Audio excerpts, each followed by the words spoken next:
সঙ্গ ব্যতীত, ভক্ত সঙ্গ ব্যতীত বাবা ভগবত ধামে যাইবার অধিকার আর কারো নাই, অধিকার কোনো বস্তু নাই। শুনে যান মা, কোটি কোটি ধন সম্পদ টাকা পয়সা থাকলে যদি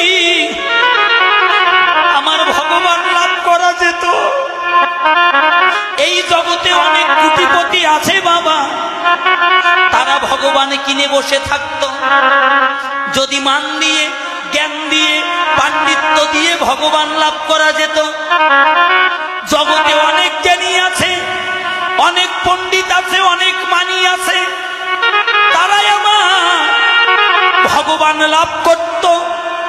যদি রূপ দিয়ে, যৌবন দিয়ে ভগবান লাভ করা যেত মা,